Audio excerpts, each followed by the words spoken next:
Hey guys, welcome back to another episode of This Round is on Me. So before I introduce my guest today, I have some really exciting news to share, which is that we at Mac Street Cafe, which is our youngest baby, I guess, in the Food Matters group, turned 1 year old on this weekend. And, it might not seem like a big milestone. It's only 1 year. But for those of you who've been following the story of the cafe and all its previous avatars in that location, you will know that it's been quite a rough ride to finally get here. And hitting the 1 year mile mark is just, it truly feels like, we finally got it right. And, the team couldn't have been more excited.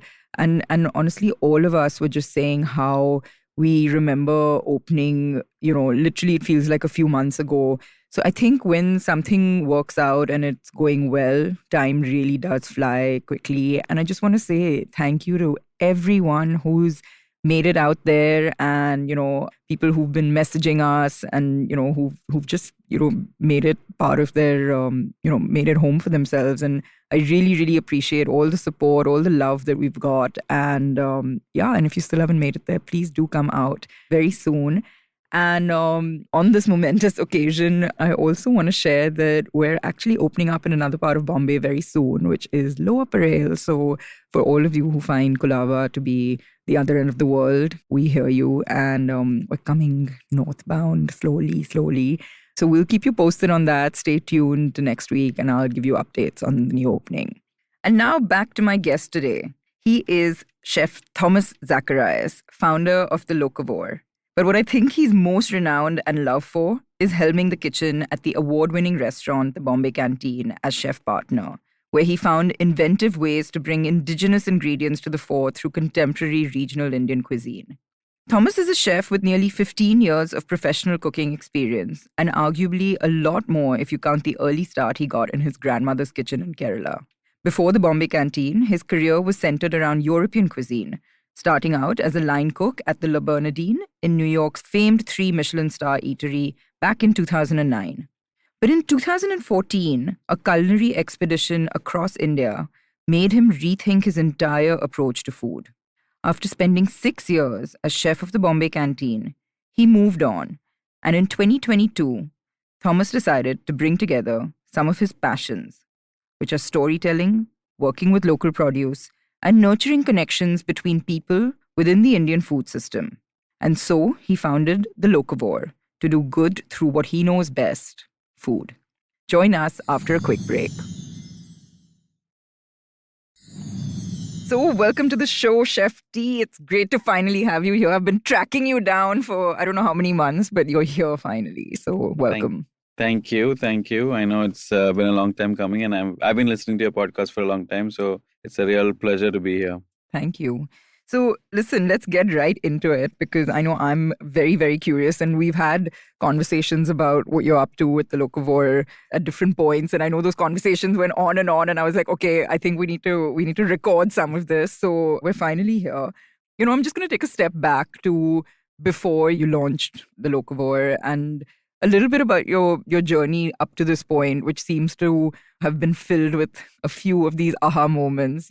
After you, I think, graduated, you were traveling around Europe for a while, and that's when you'd been cooking European food, but then you had this sort of, moment where you realized that you wanted to be doing Indian food, and take us through that. And then again now, post your canteen journey, now doing something very, very different, but obviously in the same space. So tell us what's been inspiring you at these various junctures that makes you kind of divert a little bit from what you're doing?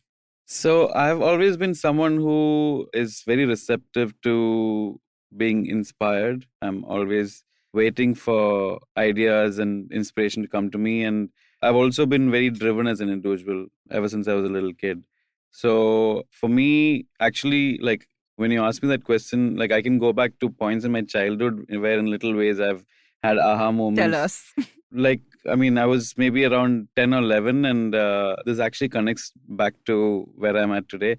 I was 10 or 11 and my dad bought a camcorder which didn't end up getting used and it was just sitting on the wayside. And I picked it up and I was like, wait a minute, I can So you create were on content. Instagram before Instagram happened. Yeah, this was like 25 years ago, Yeah. and I started doing storytelling in my own way, and I was doing skits and magic shows and things like that, and I found this medium of expression, and I was this odd kid growing up. Like I didn't play sports. I did well in school, but I wasn't very social, so I always like felt like I was the odd kid. I didn't realize that I was actually had a lot of creative energy, which I was looking at different ways to expand.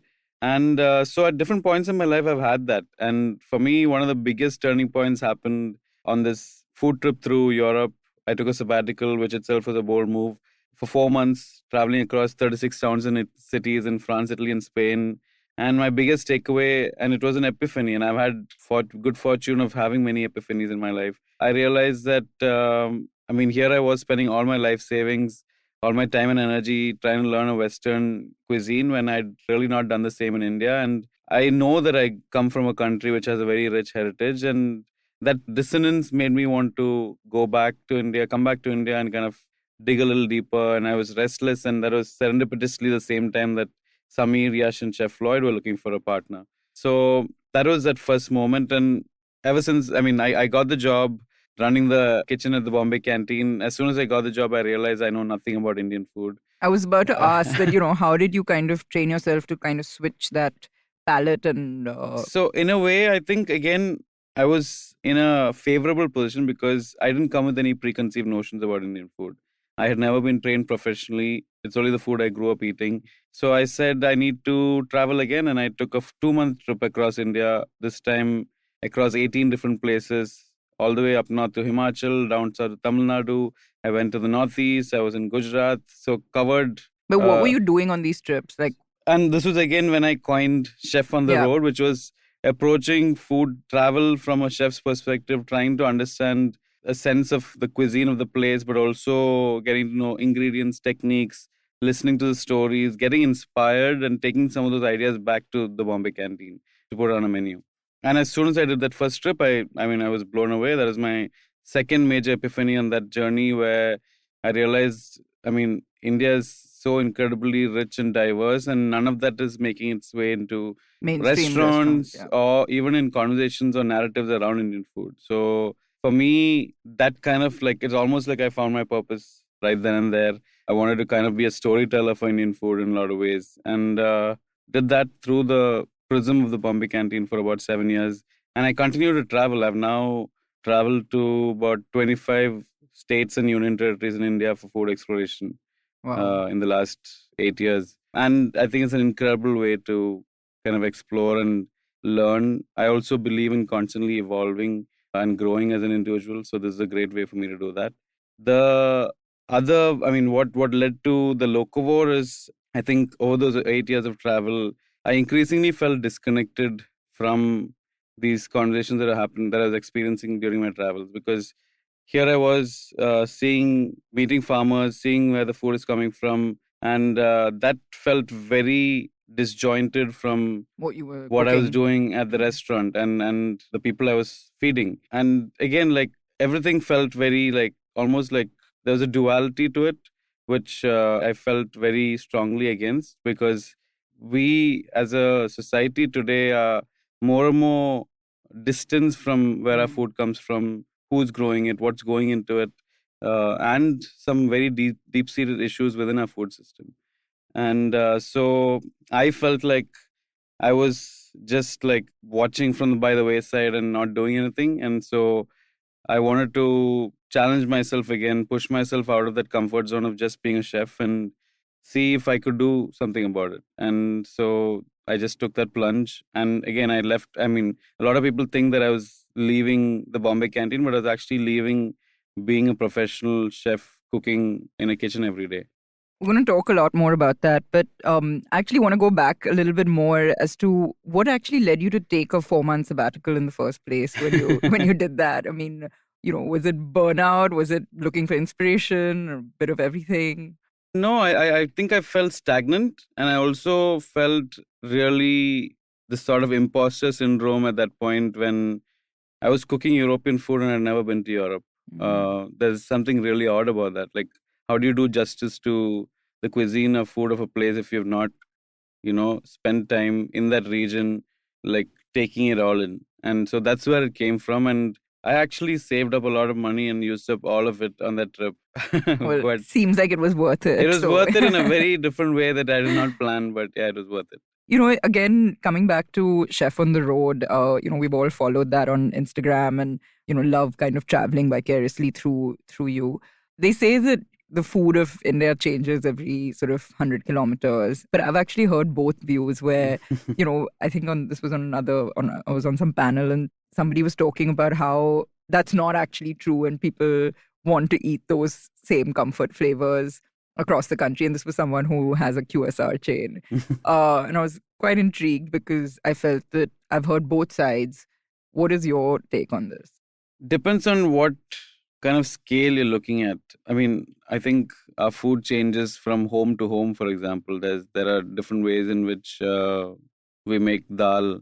But I think if you're looking at it from like a more general level, the change is very subtle. Mm-hmm.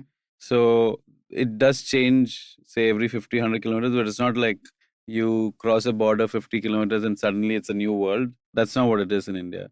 Imagine that we didn't have borders, right? And so as you move away, as you travel, you see slight shifts in, say, the kind of spices that are used, or with the landscape, the kind of produce that's there. So you'll see slight changes. So our cuisine is also, and you'll see this with near borders within states where there are similarities on both sides. And that's that kind of shift that's slowly being blurred. Yeah. And like, for example, if you look at Odisha, and the food of Odisha near West Bengal is very similar to Bengali food, but the food of Odisha close to Andhra Pradesh is very similar to Andhra food, which nobody will think of Odisha as having anything remotely close to Andhra food, but it does. So I don't know if that answers your question, but no, it does. And I mean, I've seen this. The other day, I was at a party where they were serving dosa, and the guy was explaining how the sambar is different. He was like, "This is a Tamil Nadu sambar," and I was like, "What's a Tamil? How is it different?" But I think that's the point that the foundation might be at a base level. There are it is similar, but there's these subtle differences that. Yeah, I think the more pronounced differences come from either religious influence, caste influence, class influence, not from geography.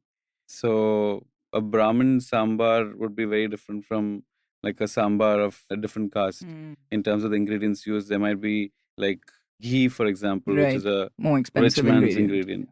So those differences are more pronounced because each of those communities is either trying to make a case for why their food is a certain way, or it's out of necessity and what they have.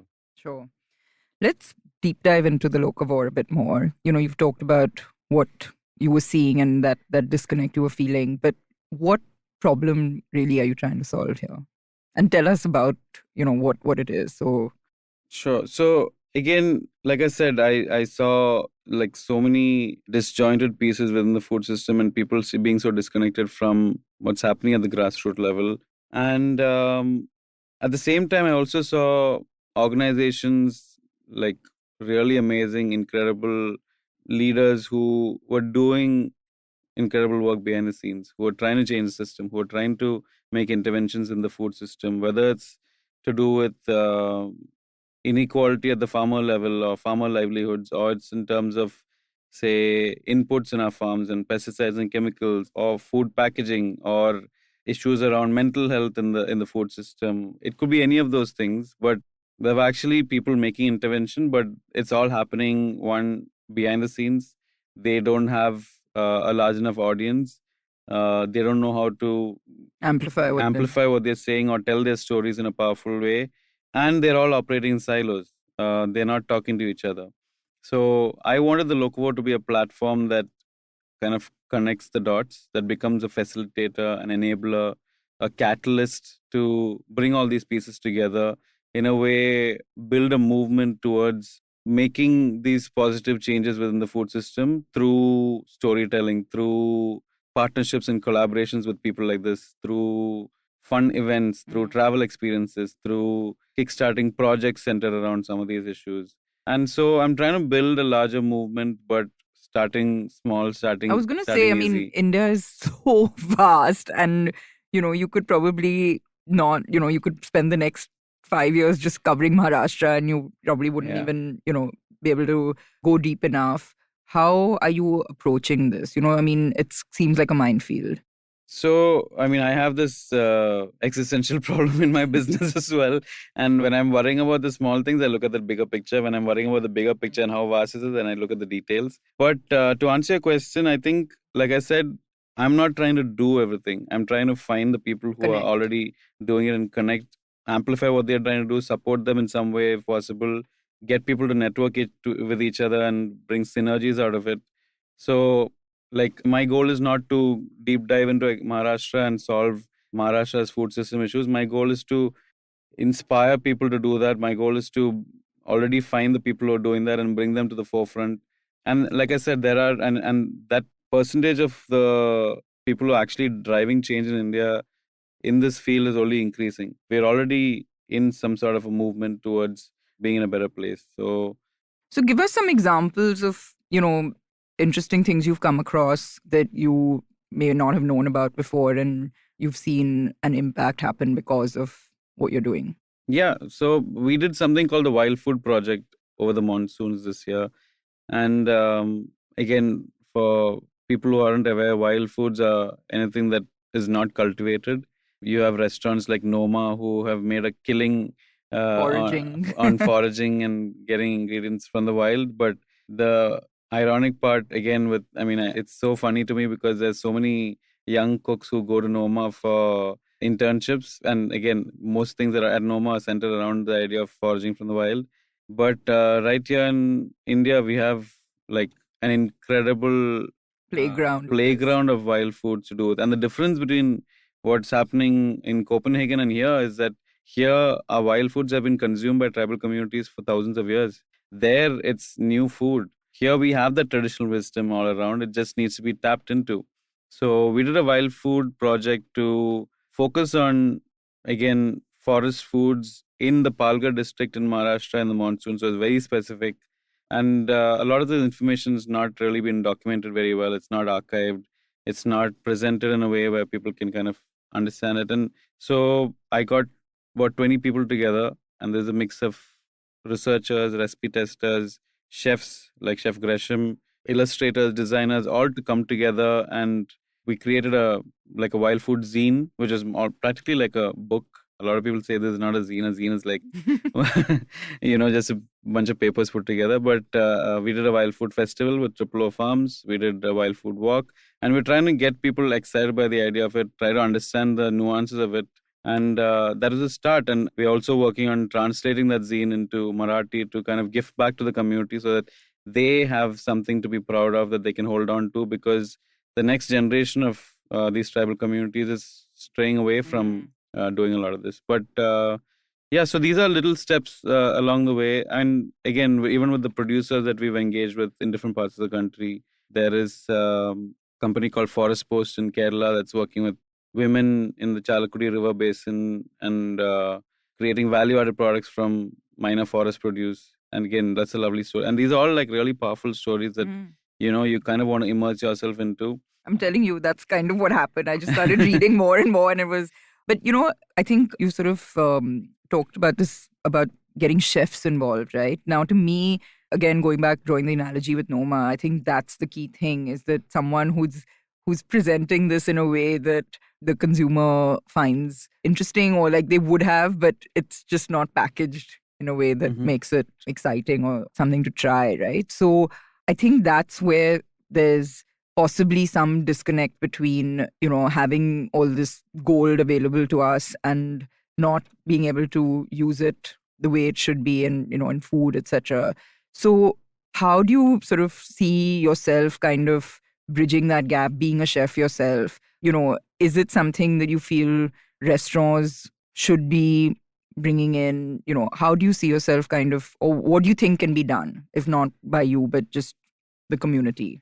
Again, I think you hit the nail on the head when you said about how it's packaged, and that's where I think I come in. And I've managed to do that in some way through the Food of the Bombay Canteen, where we packaged Indian food in a way that people took notice, that people saw it very differently. Through the course of the 7 years that I was there, we featured 160 local indigenous vegetables, which, I mean, like most city dwellers in Bombay hadn't even tasted, but it's all local stuff. So we got people to think differently about Indian food. And I think the same is true for the Locavore as well, where what I'm trying to do is to get people to think differently about their food choices and package it in a way that it becomes almost irresistible for them to not do something about it. I'm also trying to sell the idea of like deliciousness, right? Like, we've I mean, spoken that's what about it this. comes down to, It right? does come Yeah. down to that. I mean, especially if you're privileged, but the idea that like you want to eat a more diverse diet, you want to eat. I mean, a lot of these ingredients, a lot of these say regional dishes, they're all really, really tasty, but we just haven't had access to them. We've not known how to kind of process them. So that's where I'm trying to intervene. But how, I mean, again, just digging a little deeper into this, how can you give that access to people, to the average consumer, if there isn't, say, a restaurant doing this, or, the food isn't available somehow locally to you? How can this happen? Through, again, it's all that quadrangle of storytelling, which is our content, it's events and experiences, it's partnerships and collaborations and projects.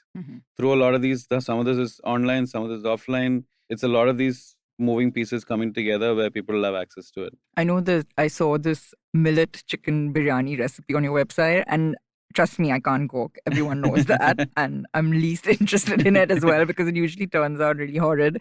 But I saw that and I was like, I am going to get someone to cook it for me, if not do it myself. But I guess it is that, right? Like putting it out there and, people having access to this kind of information that may not have been there. And you talk about like someone like you struggling with the idea of cooking, right? And this is something that I, with the first lockdown, explored through this Cooking with the Zach series. Was that I think people are intimidated by cooking without really understanding what it takes to do it. And that's what I wanted to show through that series, was that it's not actually. I know. I almost got tempted. I saw it. And I I was almost got you there. She's just using a normal patila. There's no fancy equipment. It's at home. It can't be that. Yeah, and what hard. I did was I also showed that, like even a chef like me with 15 years of experience, I make mistakes, I fumble. And I showed all of it. I didn't edit it out. Yeah. And I said, listen, if you don't have these two ingredients, it's okay. Still, like, I think we're too rigid and too hard on ourselves. Yeah. Like, just like go with the flow. It's more about the act of cooking and feeding yourself and nourishing yourself. And I think that is what clicked. I think people connected with that, where, okay, I don't have to be a fancy chef to be able to cook for myself. And I didn't even put up recipes. Like, I went through like their entire series, put up like some 50, 60, 70 recipes and no instructions, no quantities, but people still recreated those recipes because I wanted them to feel empowered. And that's what that did. And so use your intuition, right? Yeah, and use your intuition. And so that was, again, like, I mean, you can apply that same analogy with the Locavore as well, where I'm trying to, again, nudge people and bring them into the conversation and make them feel empowered to take some of these calls. Absolutely. Speaking of sort of wild foods, right? I think one of the cool things about wild foods is that they're probably what we refer to as organic because they're wild, and so no one's gone about blasting them with pesticides and whatnot, right? So let's talk a little bit about this whole organic tag. And, I think one of the things I understand that you're trying to do through the Locavore is actually see whether this, what's being labeled organic is truly organic. Take us through that a little bit. How would someone, I mean, I've seen through the lockdown, obviously, because there's this bigger focus on health, like so many brands suddenly mushroom calling themselves organic and doing home delivery of, green baskets, or it could be flours, attas, whatever, right? Like grains, etc. How does the consumer actually know whether this is legit or not? And, how do you verify that? So, I mean, the minute you say organic, I usually have a big smile on my face because that. I have so much to say about it. I think, where the organic movement started came from a very genuine place. It was actually a way of us going back to how we like grew our own food, which is without chemicals, without pesticides. But what it has come to mean is completely different because it is distilled down into a very monotonous way of farming. That's one. Secondly, organic certifications, especially in India, from everyone I've spoken to, is a joke. because there's a lot of corruption. There are ways around it. It can be bought, It can be basically. bought. And thirdly, it's prohibitively expensive for the small farmer. When we talk about organic, I think we also need to address greenwashing. And greenwashing is basically when companies use words like organic and natural and fresh and sustainable to basically get you to buy their products, where it's more lip service than anything else. What we are trying to do is to counter that with a different approach. We have something on our website called the TL Bite or the Locavore Bite, where we break down a producer's or a food brand's practices into a whole bunch of different criteria. Now, when you think about sustainability and organic, people often think of it as either black and white, like either you're organic and you're good, or you're not organic and you're bad. But sustainability is actually a gray scale. There's nobody is 100% I think sustainable. sustainability is a very different concept for me because, yes, it is as far as the produce is concerned, but it goes well beyond that, right? Exactly. Yeah. And nobody addresses that, nobody understands that. And you always think of it as like an end goal, which is, it's not. You cannot be 100% sustainable. Exactly. It is literally impossible. But you can be trying to get better and better in different aspects of what it means to be sustainable. So we've broken it down into different things, like, for example, composition and input. So, like what goes into whether a company is actually staying away from pesticides and chemicals. We've gone into workforce. Like, I mean, you can be an organic company, but like paying your workers peanuts, is that sustainable? No, it's not, right? What is the revenue that's going back to the farmers who are growing your food? We've brought in things like community. Are you doing something for the larger community around you? We've spoken about source of origin. Do you know exactly, can you verify exactly where your food is coming from? So a lot of different parameters, and we've not, we've kind of done it in a very descriptive way. Our assessment happens over the course of several months. We have a team that works with the producers and tries to understand it. We try and travel and verify some of these things, but that's the piece of the puzzle we're still working on. But the credibility that an organic certification comes with actually, to me, means less than us interacting with, understanding, building relationships with these producers, and then building on trust, building on a certain level of transparency with them. We often, very often when we start deciding whether to pick a producer or not, it comes down to a lot of different parameters. But at the end of the day, me and my sourcing and partnership, she worked for you, Takshama. Yeah. It sometimes comes down to gut and gut instinct, because nobody can prove to you 100% that somebody's like telling the truth or not, but we develop relationships to establish that. And then we kind of present that information in a way that people can kind of absorb, our readers, our audience can understand, so that they can make an informed decision. So for you, for example, if it means that a company that's fair trade and paying their workers well is what's important to you, you see what this company is doing on that front and you support that. But if someone else, it might be in the kind of farming practice that they're following. And we also then work with those producers to see if they can kind of improve on the parts of their sustainable metrics which need to be improved. We are soon working on building a producer community. We have a network of about 15, 16 producers now, and they all have a lot to bring to the table, but they don't talk to each other.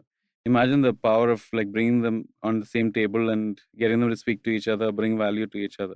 Yeah. No, there's so much to be done. And I saw on your website again that you have a list of brands that you sort of, I'm saying this word very carefully, but endorse in a way. And I think that that's really helpful, because it sounds crazy that there isn't one place that collates all of this, right? Exactly. It just sounds really crazy that there's no one repository for this kind of. That's exactly. But is this happening elsewhere in the world and we are just kind of lagging behind, or is it not even happening elsewhere? Really. It's not really happening. So you won't believe this. The idea for the Locavore came to me, like, I just woke up with it one day. Yeah. Because as soon as I left the Bombay canteen, suddenly, I'm always very interested in how like creativity works. But as soon as I left the Bombay canteen, I listed down like potentially maybe 10, 15 things that I'd like to get myself working on. So one was obviously figuring out sourcing and supply chain for local ingredients. One would be creating a content platform. One would be, if can I get involved in schools and colleges and doing stuff. And I woke up with this idea of the Locavore And it was kind of an amalgamation of all of these coming together. And I was like, wait a minute, this doesn't exist. Yeah. How does this, like, how is it possible that It there's seems no so one place? obvious right It's now. exactly. But I'm glad that you feel the same, because you're the first person who's shared that Yeah. opinion where it says it's so obvious, but it doesn't exist. Yeah. So I think I kind of have an inkling why, and we'll talk about that later. Okay. But, coming back to this point of, I think one of the things that I've seen in my sort of limited, exposure to this space is corporations and things. Like even previously, there were no corporations bringing farmers together, because one of the key issues or challenges is logistics, right? The cold chain, or not cold chain, but just logistics of getting all this amazing produce that's all over our country to cities like Bombay, etc., where it can then be, used in restaurants, etc., right? Or even to people's homes. So is that something that you're seeing we're getting better at as a country? And 100%. Okay. I mean, I've seen that. I came back from New York in 2010, so I've been in India for 12 years. I've seen that happen very effectively over the last, especially 5-6 years. A lot of these solutions in India exist. It's just that we're not activating them, or there's not enough demand for it to be activated. So, I mean, like at the Bombay canteen, for example, it was easier for me to get truffles than it was to get, say, Naga chilies, right? Which was absurd. Crazy. Yeah. But it's not that, I mean, like, and we hired someone to solve that for us, and she figured it out like overnight. So it's not that it's not possible, it's just that there's no demand for it. So that has definitely changed. We don't, like, today we have 10-minute Swiggy deliveries, right? Like, the logistics part is the easy part.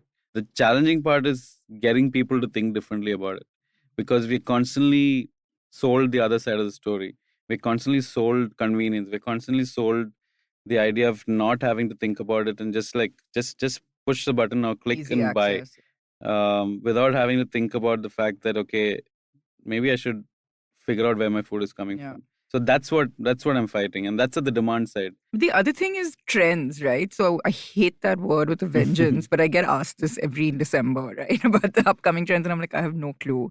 I remember millet became this crazy trend. Like, what was behind that? Is this some kind of weird PR mechanism going on behind someone who's growing it? Or how did that happen? Before I get into millets, I also want to like express my Go for it. angst for trends, because I think this is a humble plea to all food journalists everywhere in India. Can we stop asking what the next year's trends are? Thank you. Because none of us can predict the future.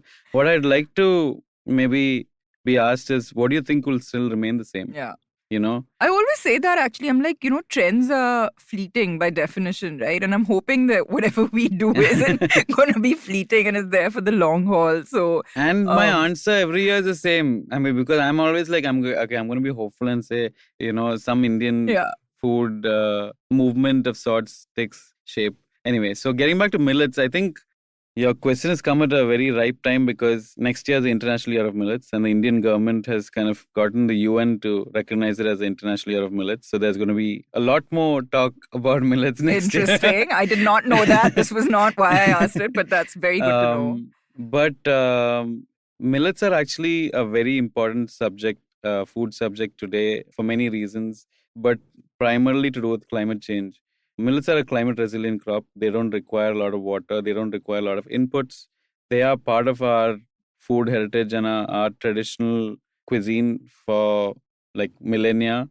And yet, what happened primarily through like the Green Revolution in the 70s was the government started like focusing on things like rice and wheat. So people stopped growing millets. It's not something that's encouraged or rewarded. But things like rice and wheat are very, like, not just labor intensive, but also resource intensive and things, crops. So there's that. Two, they're highly, highly nutritious. I know we were both part of the quinoa trend where this well, I have to call it out. I'm sorry. I did this as well. I had a quinoa salad on my menu at a restaurant in Bombay 10 years ago. And look at what happened. A South American grain started getting grown in India by farmers, right? And that is because it was touted to be nutritious and like a superfood and things like that. Millets are the same. And practically every part of the country has some version of millets, whether it's major or minor, and there are different types of it. It's just that it's a little harder to cook. It's not as straightforward It as takes rice. longer, It right? takes longer. It's not a taste or texture that we're used to. So you have to kind of wrap your head around that as well. Rewire your Rewire your flavor appreciation, and that's all there is to it. But there is some merit to exploring millets. There's a lot of merit to exploring millets, and there are, again, like I said, organizations doing incredible work. Odisha has something called the Odisha Millet Mission, which is getting farmers to switch to naturally grown millets, and they've made significant headway. We at the Locavore are actively exploring a millet revival project as what we do next year. So a larger, long-term, maybe it started almost like a one-year project where we activate people across the spectrum, from policy level to schools and colleges to restaurants and chefs to at the farmer level, and see if we can drive change. Amazing. Talking about getting farmers to start growing it again, I think one of the key challenges is it really sustainable for them, right? So, of course, it's a demand-supply thing, but just even the whole, going back to that conversation about organic and what I like to call chemical-free, right? So it's not about being organic and getting that certification, but is it a challenge for them to be profitable enough, and how do we kind of tackle that bit of it? It is a very complex subject because I think at the core level, the system is not designed to encourage farmers to grow food more sustainably. I'll give you an example. One of the things gets subsidized a lot in India is fertilizers and pesticides. And it's actually not the farmers who get those subsidies, it's the companies that make the fertilizers and pesticides. I told you things like rice and wheat. So farmers are encouraged to grow the same crop on the same land year after year, which is also not good for the soil. So I think, everything is stacked up against farmers. They don't get to make a lot of these choices. They are at the mercy of policies. I was going to say, it seems like a lot has to happen at the policy level. Yeah, at the policy level, but sometimes, policy can be driven by consumers, can be driven by organizations. Like I said, the Odisha Millet Mission was a policy level change that happened with a bunch of people who just started working with some farmers, and the government took initiative and took it on and supported it. And they put close to 3,000 crores into that initiative. Coming to restaurants, because obviously that you have vast experience with, the same question I have is that, how practical is it for restaurants to be sustainable and profitable? I know you love this question. Why? Have you heard me ask this? Yes, a million times. Ask, address, talk about. I want your point of because view. I feel like you innately want to do it, but there's something constantly holding you back. I think one, we have to first break down what sustainability means to you. I think, for example, having a great workplace where World Mental Health Day is coming up in 8 days. Do you have a workplace which is positive and nurturing? That's one way to be sustainable. We often look at sustainability as saying, okay, you're serving only organic produce, okay, then you're sustainable. Or you have you're reusing your orange rinds. And that's or you're not using plastic. It's at a very superficial level. It's at a very superficial level. So, and that's typically because companies restaurants try to do it for lip service. A lot of sustainability initiatives can actually save you money. You talk about food waste, right? I don't know if you've done this, but at your restaurants, just follow the simple exercise. It's a little bit of an investment. Get one of your staff to stand and weigh all the food waste that's coming back. Okay? So you mean unfinished food on people's plates? On people's plates. Hopefully there isn't that much of that going on. But yeah, no, fair. And also the food waste. I'm not talking about trimmings, maybe even trimmings, but the stuff that's getting wasted. Just weigh your waste. So what can you do? First, start with weighing it. The figures will blow your mind. Okay? At the Bombay canteen, we did this experiment and it was absurd. You can do things. There are reduce portions. You reduce portions. You encourage people to eat differently or to order less. Or even when they order. Exactly. Or even when they order, we encourage that. But that is money that's going into the dustbin, right? For you as a business. I mean, And the consumer. and the consumer. Yeah. Sourcing locally. I mean, you're going to save money if you figure out local ways to source. So I think, again, we have a very like one-dimensional view of approaching sustainability, but I think looking at it holistically, looking at the various parts to it is important. And it's not, I mean, I think equating being more sustainable, being more costly is not accurate. Fair. That's definitely some food for thought, pardon the pun. But and I know And- we could do a whole different show episode on just talking And about we this. can talk separately off mic. And I think we should do happy to- another. Actually, I feel like we should do almost like a masterclass in ways to think about it. Because, say, for example, what you just talked about, even mental health, no one really associates that with sustainability. But you know what's really interesting is that, so earlier this year when we were put on this Asia's 50 Best list, they introduced this sustainability award. And that's actually how we found out we were on the list. We missed the email which told us we were on the list. And then they sent us this thing that, since you're on it, would you also like to participate in this? And we were like, what are you talking about? But anyway, that's for another day. But this nomination that came, this form, it had exactly this. And we were like not even an iota sort of prepared to, qualify for this. But what I did do is I kind of downloaded and screenshotted or whatever the entire thing, because I was like, oh my God, these are all the things that they're talking about.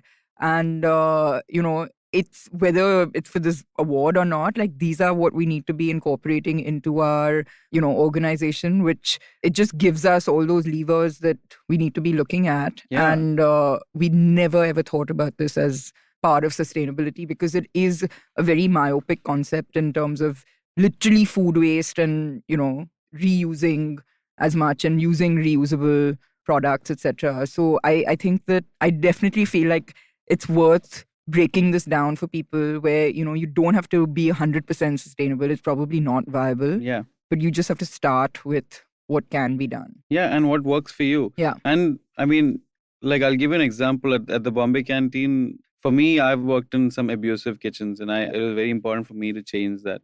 But not just change that, but also we always think of restaurants as having, like, you're working long hours. It's really stressful environment. So it's not just the stress and the abuse that you take, but there's also no sense of like balance in the rest of your life, in your social life, in your family life. So I know you guys were one of the first to do a 5-day work week. Yeah, like an 8 monthly offs. And yeah, we were and you won't believe it. Like, people stopped like retention went much higher. People are happier. Food improved. So if you look at, like, when you think about making these changes, if you look at the smaller picture, if you look at what's on paper, it might seem like it's cost, but I can guarantee you it'll only help your business. Right.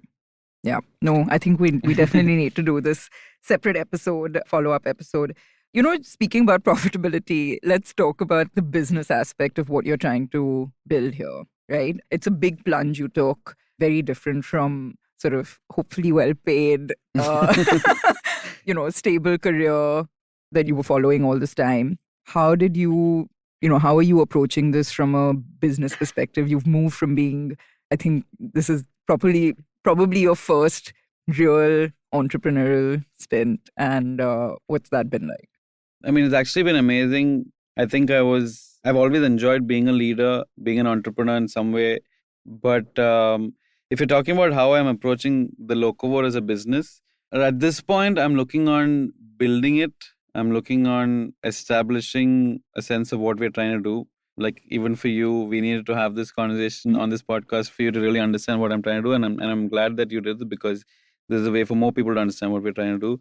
We're also in a very exploratory phase where there are a lot of great opportunities and collaborations that are coming to us, which is bringing us a lot of learning. There are many different revenue streams I've identified, which I can kind of explore actively. But I'm not doubling down on any of them right now, because I think it's too soon. I can monetize storytelling. I can monetize, say, specific projects which I take up for people. I can monetize CSR. I can monetize consultancies. I definitely can monetize events. I've been pondering turning Chef on the Road into curated travel experiences where we tie in all of these different parts, where we tie in farms and producers and things like that. So there are a lot of different ways it can go down, but I think it's too soon to do that. Right now, I'm enjoying the process. I am a solo founder. This is all self-funded. This Wow. is pretty much bootstrapped. I have a small but amazing team of people, and we're really like driven and passionate and loving what we're doing. And I mean, the kind of like who have come forth and like wanted to work with us in different ways, some of which we haven't put out there yet, is it's just like really heartwarming and special. And one thing I didn't mention about the Locavore is that at our very core, we're about impact. So Yeah. in everything we do, whether it's the storytelling, whether it's our collaborations, our projects, where it's the impact that drives us. And so I think we have our North Star and we're working towards it. And I'll figure the money piece out. I'm sure you will. No, I mean, you're absolutely right. It's very important to establish the brand in a way and what you're actually trying to do and have case studies of success before you start, trying to make money of it. But, I have no doubt you'll do it very successfully. And I know you've worked with brands in the past before you started the Locavore. And I have to ask you about this one thing, which again has come up a lot on my shows where I have someone from the food space. So, you've worked with plant-based meat brands. What's your take on this product as a new avatar of vegetarianism? Before I get specifically into plant-based, I just want to briefly address the whole vegetarian vegan movement. And I think because that's where it starts, right? Like, I mean, plant-based meats is an offshoot of the vegetarian or vegan movement. And I think the problem with that is that it's always been in extremes. I mean, you can't go around telling everyone to stop eating meat and seafood without taking into context the people and the communities in that space. Now, in India specifically, there are like lakhs and lakhs of people who depend on meat and seafood for their sustenance. It's their livelihood. There are communities which depend on meat and seafood for their nutrition, right? You can't just say, okay, stop eating this. It's again, comes from a point of privilege where if you're telling people to do that. I think if you're talking about people in the cities and people who are privileged, yes, we can do something to cut down on our meat consumption. My other qualm with plant-based meats is that it's totally sidelining a whole world of really amazing, diverse vegetables that we have and boiling it down into a substitute, which again, for me, is problematic in some ways. I mean, there are arguments against it about it being resource intensive, which nobody is talking about. But otherwise, I think it's still too early to tell. I don't think India is anytime in the near future going to be a country that's going to be shifting to plant-based meats. I used to get journalists to ask me at the Bombay canteen, like, what are the vegan dishes on your menu and what are the, and I mention all the vegetarian dishes that we have because India has a lot of vegetarian dishes. And they're like, no, but what is it? But I'm like, no, but like, these are my vegetarian dishes. Like, why do we have to find a cashew curd dish when there are dishes that don't have any dairy in them, right? So I'm not against plant-based meats. I'm just saying that the way we approach it is flawed. I think I've had plant-based meats which are really delicious. And again, you have a lot of companies coming up in India, but let's not forget that there are like eat vegetables, eat delicious local vegetables. And we have so many of those. Eat locally, eat seasonally. We stopped doing that. Go to your markets and buy what's around you. Yeah, no, absolutely. What can the listeners look forward to by way of experiences coming up? We have a lot coming up. We have some interesting associations with festivals where there are going to be food components, more travel. We'll do events here and there. There'll be collaborations in different forms. Like I said, the last time we did a project, the Wild Food Project, our audience could get engaged and work with us, and a lot of them did, and it was really special. We're going to have a lot more of those. So that's my way of building communities where people can actually engage and work with parts of the loco which they feel strongly about. So there's a lot coming. There's obviously going to be storytelling around different topics in the food industry happening constantly that people can engage with. And if anybody has any ideas that they want to explore, we are very open as well. I've built the Locavore to be very collaborative in nature. So we're all ears, and we're also kind of learning along the way. Well, hopefully we can get you to cook in Mag Street maybe one day and, showcase some of this amazing produce that you are discovering every day. We're going to take a quick break before we enter the last segment of the show, which is the rapid fire. So stay with us. Welcome back to This Round is on Me, and I have Chef Thomas Zacharias with me, and we've been talking all things yummy. But this time I'm going to ask you, what is your go-to comfort food? Strangely enough, it's chaat. Because I think my first chaat experience was only when I was 18. But I can eat. Is chaat a big thing in Kerala? No, it's not. Yeah, exactly. Yeah, so that's what I mean. Yeah. So, but I can eat any and all kinds of chaat and like copious amounts of it. Very cool. So I usually ask my guests about a great book they're reading or a podcast they're listening to. But I'm going to ask you, what's the cookbook that's open on your kitchen table right now? I'm going to give you a bummer of an answer because I don't refer to a lot of cookbooks. Well, that's fine. I will mention a book that I'm reading, which is Start With Why by Simon Sinek. Mm-hmm. The purpose behind. Yeah. And I think his talks and his work has really inspired where I'm at currently in my journey. Very interesting. What would you say is the best investment you've made in your journey so far?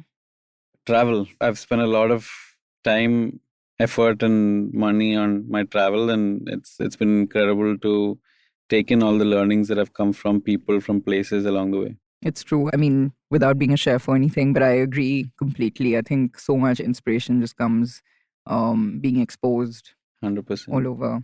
Who've been your role models or mentors along the way? I think I've taken inspiration from different people along the way, whether it's like Professor Thiru, who at the Vaksha, my alma mater in Manipal, to Chef Floyd. But I think for me, a personal role model or mentor would be my dad. I think he's someone who leads by example in a lot of ways, and not so much work-wise, but more in terms of like how to live your life as an individual. And yeah. Great. Your definition of success? My definition of success is to evolve and grow and improve upon yourself to be in a better place today than you were yesterday. Very true. What would your message be to young chefs coming into the profession? Be patient and build up a lot of perseverance.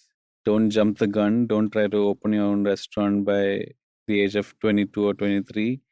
Like, build your credibility, build your experience so that you can stick it out for the long term and try and have fun with it. Wise words. Thank you so much, Chef, for being on the show. And I truly wish you the very best with the Locavore and everything else you have lined up for it. Thank you so much for having me. It's been a pleasure. To be honest, I went down a bit of a rabbit hole of reading when I was researching for this episode, and I loved every minute of it. I learned so much about the communities, ingredients, and what's behind the food we eat, and I think I was just scratching the surface. I can't recommend enough that you read through the stories posted on thelocavore.in, and I promise you'll enjoy getting lost like I did. Follow Chef Thomas on Instagram at ChefTZac and The Locavore at thelocavore.in. I hope you enjoyed tuning in today. Do catch the earlier episodes when you get a chance, and more importantly, I would love to hear from you with your thoughts on the show. You can find me on Instagram at Gauri Devidayal or on Twitter at Gauri Details or LinkedIn. Either way, sit back and relax because this round is on me.